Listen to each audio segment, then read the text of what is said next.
both knew I wasn't actually going to call her Grandma. It was too weird. "You have to mate with him," she said. "I don't have to do anything." Yeah, that would always be a sore subject for me. I'd always hated being told what to do. "If you want to survive, you do," Marie countered. "I won't give my body and soul to someone I don't love." My eyes caught on a photo above the fireplace. It was a big photo of Marie, her mate Randall, and a teenage version of my mom. It didn't belong there, but she said she brought it with her wherever she went. "You loved Randall," I reminded her. Randall, my grandfather, died not long after my mother went off the grid because of her secret pregnancy. I was her last close relative, which was why Marie had taken work off for the entire month I'd been in Ruby City. She was determined to keep me alive, and as a trained nurse, she was more equipped than most people. If I'd been dying from a normal disease, she definitely would have dragged me through my recovery. Unfortunately, my disease wasn't normal. Hell, it wasn't even a disease.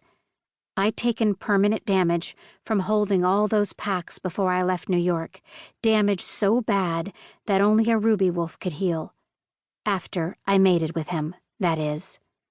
Ruby wolves had all sorts of weird shit going on after mating. "I did." She leaned over and caught my hand.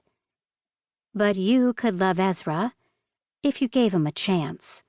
He's a good man, and I already have a mate." I cut her off. "He may have abandoned me, but he's still mine." My eyes fell to the ring on my left hand. Roman and I had never gotten around to filling out a marriage license to make things official the human way, but I still considered us permanent. After I got over the initial shock that he'd actually dumped me in Ruby City like yesterday's poisonous trash, I talked Marie into taking me to the city's jewelry store, and I bought myself a ring, like the damn independent dying woman I was. Fine, I bought it with Roman's credit card, but only because I didn't have my own with me. I'd sure as hell be paying him back, if I ever saw him again. But the ring was a simple silver band with a single teardrop-shaped diamond, and I was completely obsessed with it.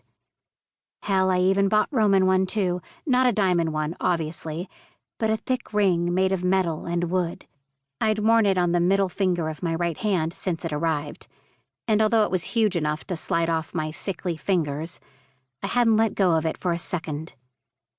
"The New York Alpha isn't your mate," Marie said. I think she was under the impression that if she said it enough times, I'd start to believe it. She was wrong. I was as stubborn as a damn cockroach. Which was why I tried to get back to New York so many times in the first week I'd been there. But I was too weak to physically fight then, and even more so now. "In every way that counts, he is." "He left you, Henley." Her voice raised, as it did when she got frustrated. "He wants you to be with Ezra." I narrowed my eyes at her. He would never want me to be with anyone else. Did that sound crazy? Probably it felt crazy. He had left me, after all. My body was falling apart, and my spirit was going with it. Sadness replacing pretty much every other feeling. But I hadn't questioned my mind in years and wasn't starting now. Marie's lips pressed together. "The New York Alpha doesn't want you to die." No, he definitely didn't want that. If he did, he wouldn't have bothered ditching me in some other dick's house. She stood. "Ezra will be here soon. I'll get you some hot cocoa and then leave you two to talk." "Yay!" Marie tutted me like she was my damn mother as she headed into the kitchen. The front door swung open, and a tall, swimmer-shaped man came strolling in. The messy, hot pink hair on his head was spiked up in its usual artsy style. And as always, he was completely naked. "Hey, sexy." Ezra walked right over to me. "How many times have I asked you to put pants on your tiny..."